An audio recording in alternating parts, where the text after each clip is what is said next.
Okay. And then we are good to go. So, hello, everybody. Welcome to the first episode of the LGBTQIA podcast with Paige. I am your LGBT officer. My pronouns are she, her. And today we are here with Efe.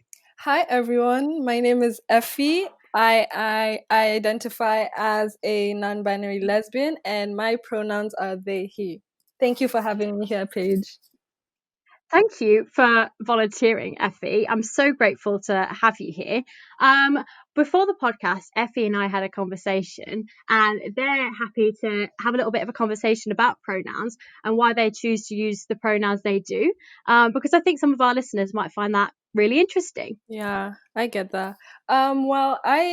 Okay. I'm trying to think of where to start with this. Well, I identify with they, he pronouns, which I get a lot of questions about. I guess not many people are really that educated or know too much about pronouns and being non-binary. But I identify as non-binary, and hence I'm not comfortable with my she her pronouns since I was assigned female at birth, so they them pronouns are more comfortable for me.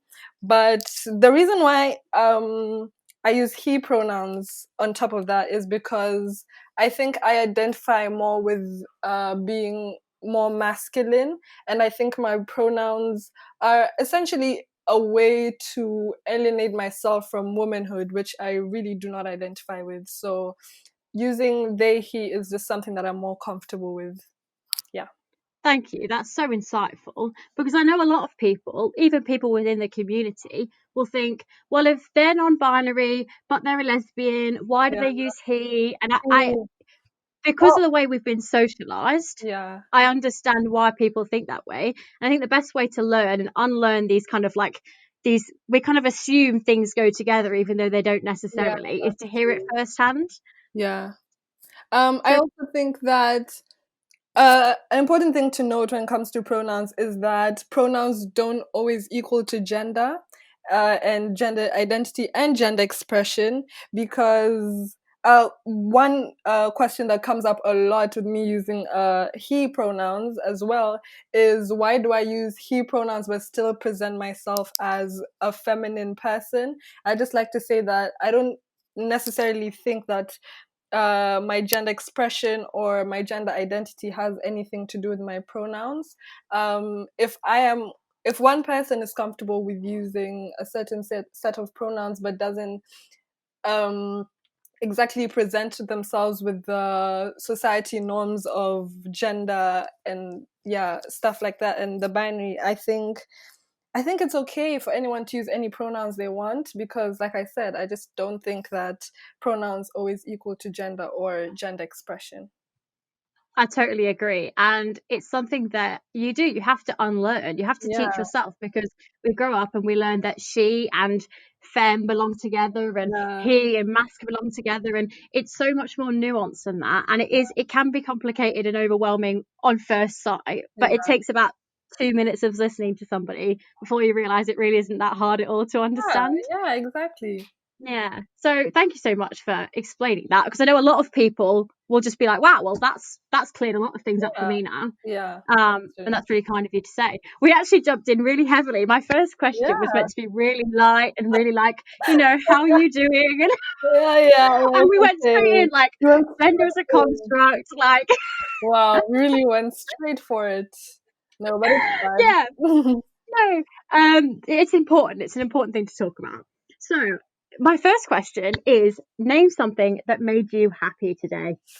Okay. Well, not much has happened today, but I think something that has happened, like something that made me especially happy today, is just the fact that I was able to get out of bed and just like get ready, even if I wouldn't be doing much today except from this podcast. Really, I think it's really great for me that I got out of bed, because I don't know. During it's a pandemic, I think it's been a huge toll on people and their mental health, especially me. And one thing that I found really hard was waking up every single day, because I always found it so repetitive and boring, and it just drained me. So especially this year, I've been trying to at least get out of bed and at least brush my teeth or something. Just do something small, get out of bed, make my bed.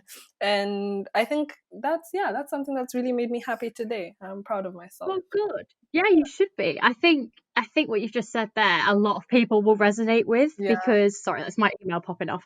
I think a lot of people will resonate with that because you're right, it's a lockdown and sometimes the hardest thing is getting up in the morning and sometimes Yeah. that's the only thing you'll achieve that day, but that's not a bad thing. And like you said, it's something to be proud of because Yeah. it's just Yeah. I such feel like time. I used to beat myself up about it if I wasn't especially like productive in like there's always this need to be productive and to always be doing something. But now that it's a pandemic, I felt like, things are getting a bit repetitive. I'm not as interested in the things I was interested in before the pandemic. And I think now, a daily goal should be at least to do one thing, even if it's just one thing, and just being proud of yourself for doing that one thing. I think that's more than enough. Yeah. That's so nice. I love that. I think you can definitely be proud of yourself for doing this today as Yeah. well because it's no small task to talk to the ether about yourself and it's very personal and Yeah, that's true. so you got out of bed and you've recorded this podcast today. Yeah, proud of myself Yeah. doing two things. Look at you go. Yeah. So Effie, what does being a lesbian mean to you? Well, to It's a be big honest, question, isn't it? I thought about this question a lot actually. I was like, what does, like, I don't think I've What ever does it thought about, mean? like, what does it mean? Because usually it's just like, something I identify with. Like, if someone asks me, oh, what do you identify with? I'm lesbian, but like, what does it really mean to me? I think to me, it was just finally being myself and being comfortable in my attraction to who I'm attracted to, and that's this like non-man people.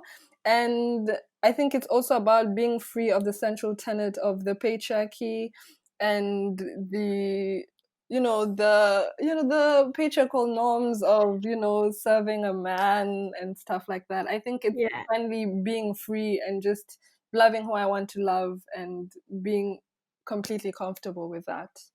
I think that's You can't see, but I was clicking all the way through that. I was just like, oh, such a glorious answer to that question. It's a thank good, you.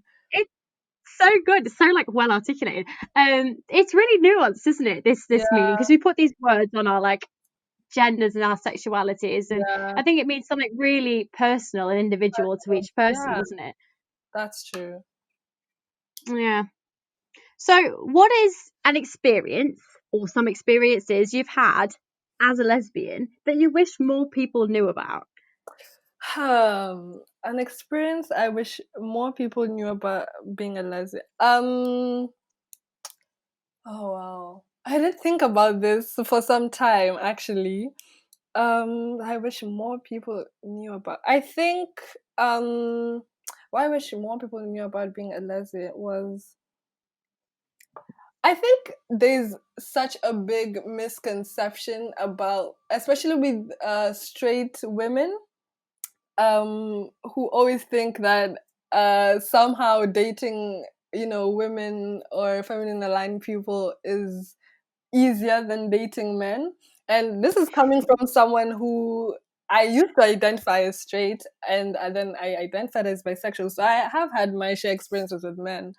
And having straight friends would always be like, oh, you're so lucky that you get to date girls, and it must be so much easier. And you know what, I don't think it's as easy, because I think it's still as hard as dating. I mean, it is better dating. I personally think it is better, but it's not as easy. I think it also does come with its own obstacles that people really don't talk about, especially being a lesbian. Yeah, so I think that's something more people wish, I wish more people knew about being a lesbian. That is so interesting because I know for a fact that I have that, like, I don't know if I necessarily exercise my thoughts about that, but that trope is in my head. Does that make sense? Yeah, yeah, Like, I've definitely thought to myself before, well, it is easier. But it's true, because dating is so difficult no matter who you're dating. So It's so difficult, hard. especially I don't know. I just feel like it's so it's already difficult meeting other queer people, and then Oh, yeah. it's difficult meeting other queer people, meeting other queer women, and I think something that that's definitely hard about being a lesbian is and dating is differentiating between being friendly and actually flirting with a girl, because sometimes it's really hard dating, because you could be thinking you're flirting with someone and it's totally coming off as a best friend girly Oh. type of way. I think that's a one huge obstacle when it comes to dating as a lesbian.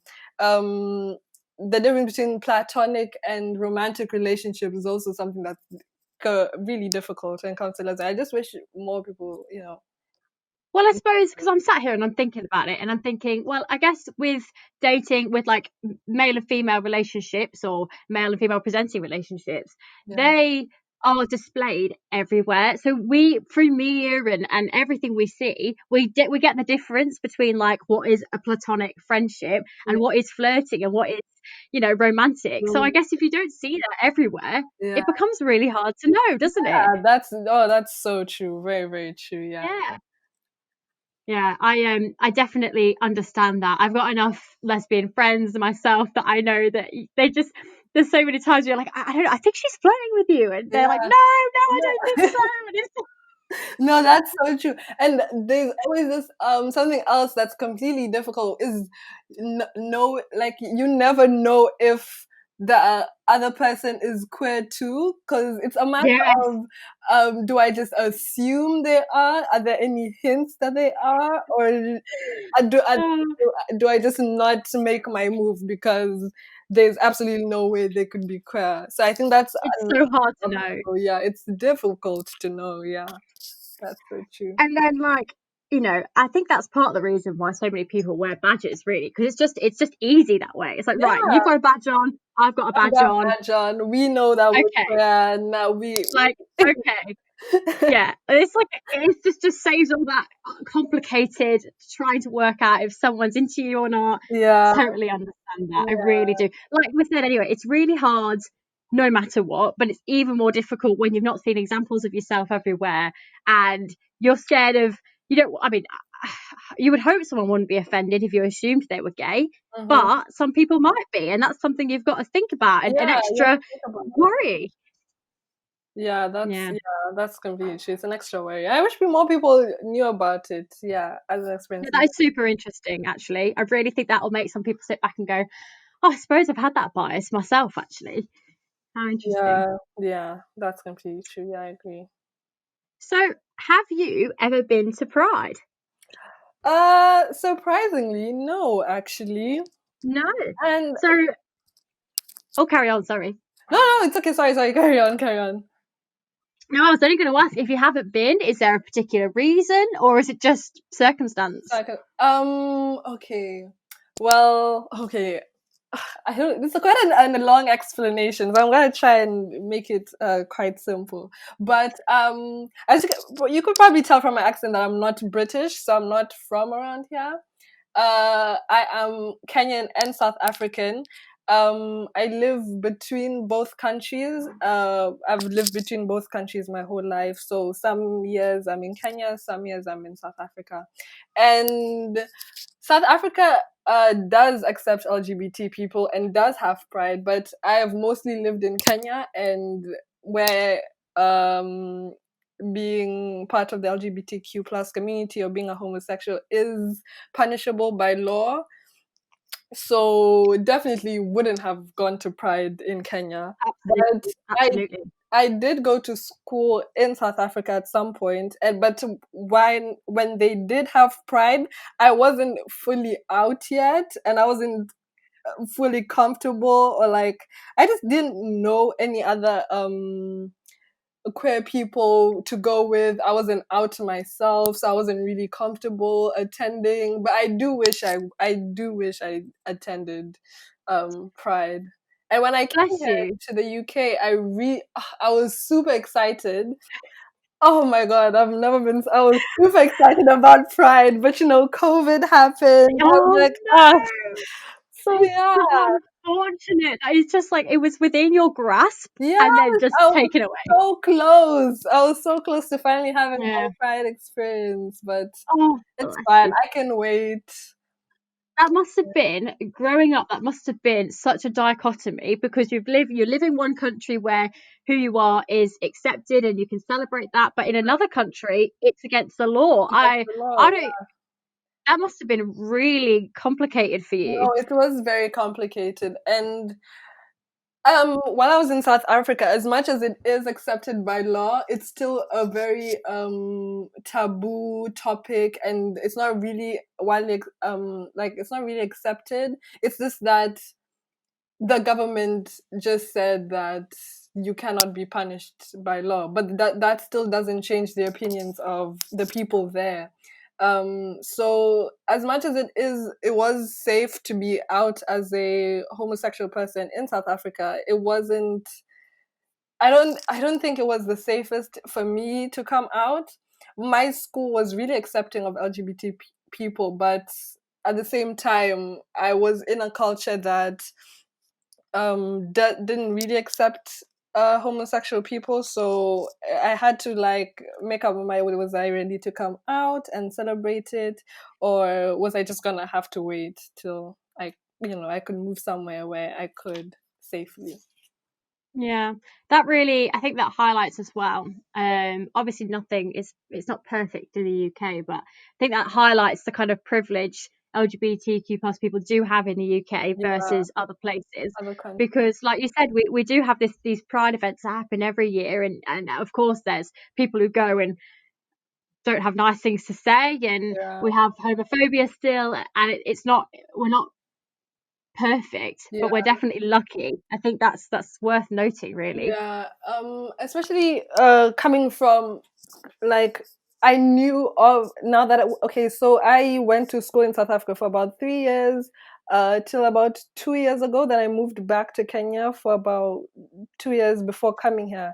And when I moved to Kenya, I did end up making a lot of people who were in the LGBTQ plus community. And something that was greatly talked about is how, oh, I can't wait to finally, move to the UK or move to America where I can finally be myself.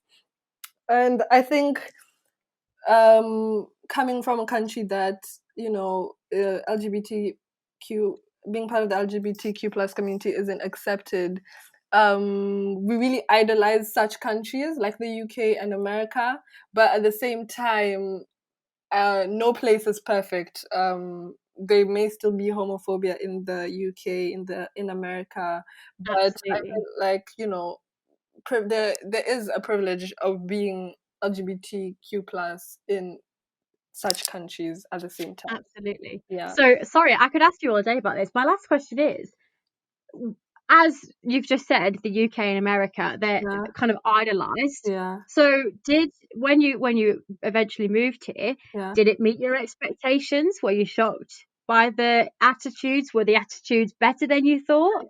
Um, I think I don't really know. I mean, it's I think it does meet my expectations of what I expected, but at the same time, I have heard stories ever since I came here about um just incidents of homophobia and stuff like that.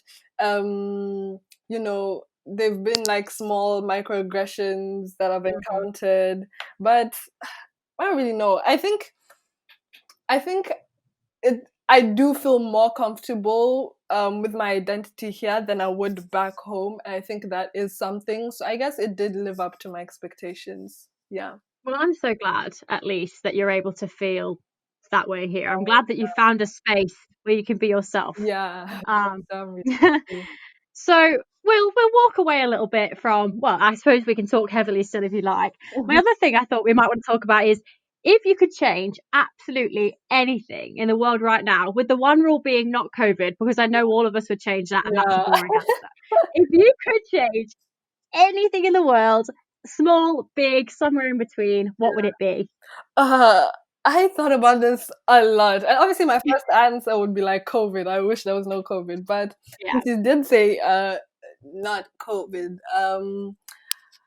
Oh, I have so many. I think my first one that I don't if I did start speaking about it, I would speak about it forever. But I'm not gonna speak about it. But is to abolish capitalism.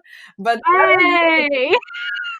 but that is a whole other conversation that I'm very passionate about that I would get into really much. But I think my second one would be I think it would just to eradicate hatred in the world. I think this world has so much love to offer, and I think it's just heavily masked with a lot of hatred around the world, and I think it just ruins experiences for some people here. Like, if there was no hatred in the world, a lot of things would have been better about this world. Even things like capitalism. Absolutely. It would have. I don't know. I just feel like hatred does so many bad things for this world. But if there was no hatred and if everyone in this planet could just love each other, accept each other, I think this world would be so much better. So much better. That is such a powerful answer. I don't envy the people who have to answer that after you, you know. You've set the bar, like. Wow. No, I agree, though. The things that we could achieve if we just put aside our hatred, because it stems so many things, doesn't it? Yeah. It's a really nice answer. Thank you. Oh, so I'm hoping this is a little funny. That's what I'm going for with this. But if you want to take a different tack to be my guest, yeah, sure. What is the biggest stereotype of being a lesbian that you live up to? Oh wow, do I not have a lot of things to talk about? I mean, at first I was thinking about what are the main lesbian stereotypes and how do I fit into them? I think one thing that I noticed when I came out as a lesbian the beginning of last year. Before that, I identified as bisexual, but I did realize I was a lesbian, and I realized immediately I became identified a lesbian. I cannot watch any heterosexual movies or TV shows. I immediately started watching Rose and Rosie for some reason, and the L word is something that I got heavily into, and I don't think I can watch any type of especially romance, any type of heterosexual romance movies. I think I honestly don't blame you. Yeah. No, true, because I realized that I crave representation of, sapphic woman loving women, couples on TV shows and movies. And even if it's a show that, probably would not have any type of relationships, even if there's just that one bit of representation in the last season and the last second, I will watch the whole show just for the gay just for that in molecule gay. that one gay kiss that always happens in the end. I will watch it for that. And then they kill off one of the characters. They're like, okay, you had your gay ending, death. That's it. One thing I hate about LGBT movies and TV shows. They always make it so tragic in the end and so sad. Can we finally see a happy couple that, with a good ending? Yeah, even just a mediocre ending at this point. Do you know what I mean? Take it, yeah. But yeah, I think that one. Another stereotype would be there's a stereotype that lesbians fall in love very easily and are ready to move in together at after the first date or the second date. And you know what? I was thinking about it. I was like, am I the type to do that? And I was like, you know what? I am, because a very funny thing. I've technically been out as a lesbian for a year now, and I have been engaged twice already. In the span of 1 year, point, really. You should have opened with that. I've been engaged twice at the age of 18 in 1 year. You know what? I take my hat off to you. Do you know how long it takes straight couples to get engaged? You've absolutely Right? knocked that out of the park. No, because I was thinking about it. I was like, straight couples take about, they date and then the guy proposes after like 6 years. I was like, I am not about to wait 6 years to Yeah. get married. Who's got the time? The I planet's dying. I gotta like. we will go on 2 dates and I will be ready to get married. And I love that. I'm not ashamed. It's fine. It's just who I am. I think that's You shouldn't be ashamed. yeah. As you said, that is who you are. I love that stereotype rings true. That really, I'm kind of glad about it, to be honest. Yeah. I'm kind of glad about it too. It's so wholesome. It's no nonsense. I think that's what the nice part about it is. Yeah. There's just no messing about. There's no messing about. Why do we have to wait forever? Why can't we just do it now, right? Why play games when you can just get Yeah. engaged tomorrow? Get engaged tomorrow, move in the next day, adopt a cat together. Oh yes, the dream. The You're dream. painting the stereotype dream right there. And that is my dream. I'm not ashamed. No, you definitely shouldn't be. It sounds lovely. It sounds lovely. That's so funny.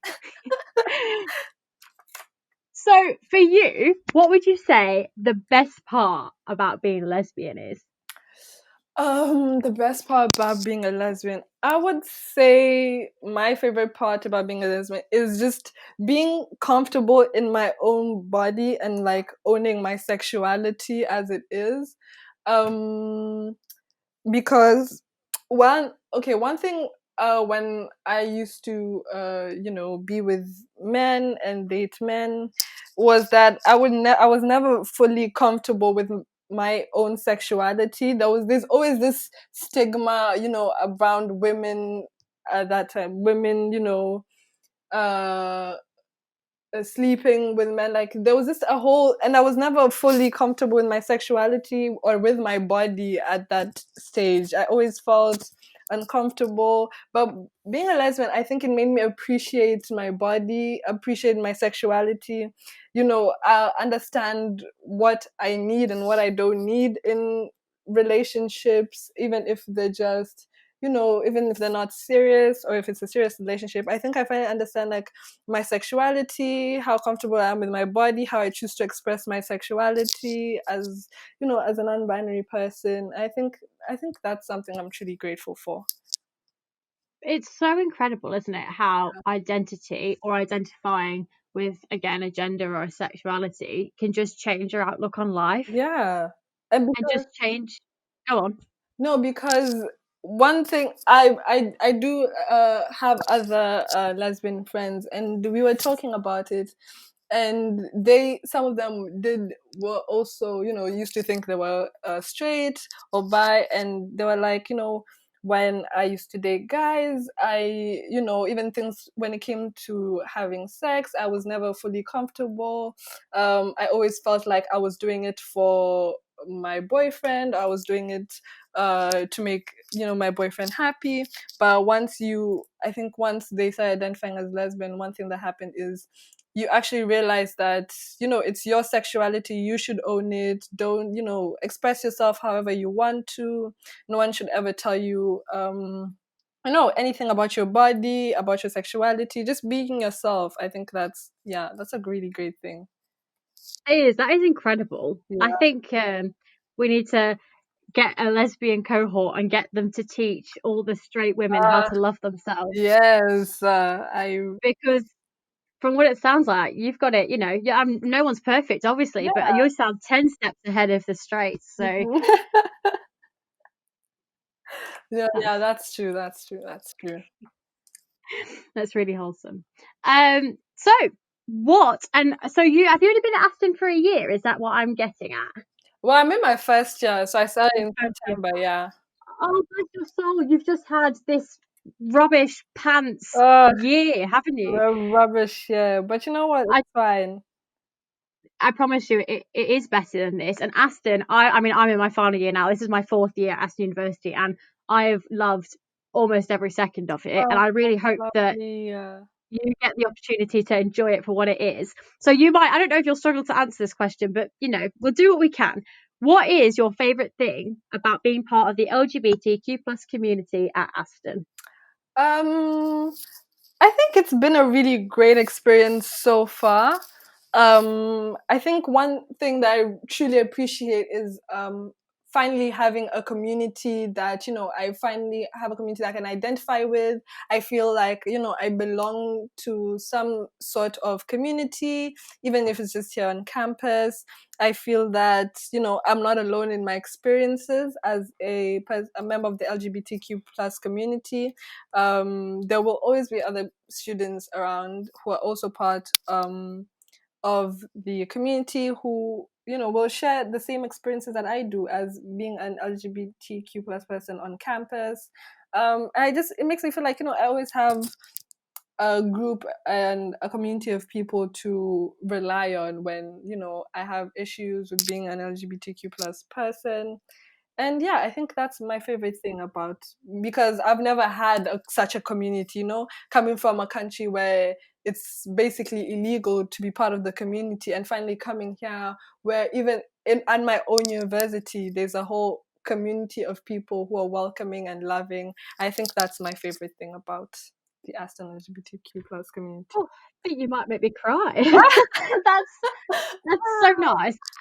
Especially because you've been at Aston about six months now, maybe no less than that. A few And months. yeah, and you've picked up on all that, and not only that, but you've got all that from an online space. You've not even been able to meet us in person, and Yeah. so that is really incredible. I'm proud of Aston, and I'm so happy that you've been able to be afforded those experiences in such a short space of time. That's so lovely. Mm-hmm. That's Yeah, really lovely. Gosh, yeah. you've honestly, that's really sweet. You've kind of made my day. Well, you're welcome.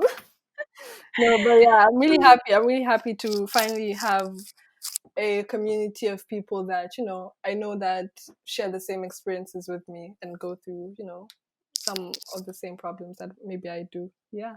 Absolutely. And we're happy to have you here. Delighted, in fact. Thank you so much. Thank you so much. I'm out of listed questions, but is there anything that is deep down in your soul that you just want to tell the people at Aston and whoever else clicked on this video? Is there something that you want to share, or? So I want to share. I would say, I don't know, my message would mostly go to people who are closeted or people who are still questioning their sexuality.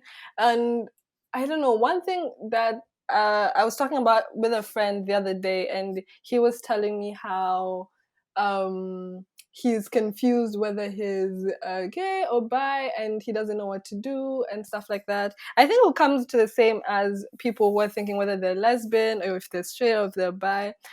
I would say just be comfortable with who you are as a person. It doesn't you labels doesn't don't really matter.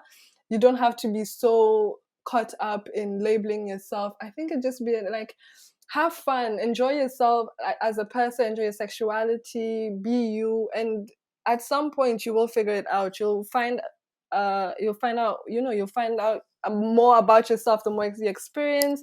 You realize, okay, maybe I do, identify as this label, identify as this label, and then from there you're just having a great time. And I did want to say that even some people may feel alone in this journey, and feel that they're the only ones going through this journey, and I just want to say like that's not true. There's so many people who are going through this experience of figuring themselves out, and I just want to say that there's always a community, even here at Aston, there's always a community that's willing to accept you for who you are, no matter what you identify as, and what you think of yourself. I think that's a beautiful thing. So just there's always a community of people who always be there to support you. Even if it's just one person, if it's a whole group of people, there's always someone there for you. That's what I like to That's gorgeous. Honestly, I think I could listen to you speak all day. say. Really, I was extremely nervous coming on here. I was like, oh, I'm gonna No, mess up. I'm gonna say something completely dumb. absolutely not. Nothing that you can even say would be done, because it's your lived experience at the end of the day. Yeah. It's just your feelings and your expression. And thank you so much No, thank for you for talking to having me me. today. Yeah, thank you for having me. This was really I've had great. I've had so much fun, and you've really made me feel at ease. This was my first recording, and I was so nervous. And you've just absolutely made me think, wow, this is going to be a breeze. If everyone's like you, I'm Yeah. going to be absolutely fine. Oh, well, thank you. No, thank you for having me. I've had an extremely great time. This was definitely something completely out of my comfort zone, but I pushed myself, and you actually made this such a really great experience. So thank you. Well, thank you. And I mean, congratulations. Honestly, round of applause from me. You went above and beyond today. And a You got round out of of bed. applause for you. Yeah. You got out of bed. You pushed yourself out of your comfort zone. You did a podcast. Oh my days. That's it. Take the afternoon off. Thank you. I will actually. Bless you. Well, thank you so much. I'm going to stop recording now, but we can still have a chat afterwards if you like. Okay, that's fine.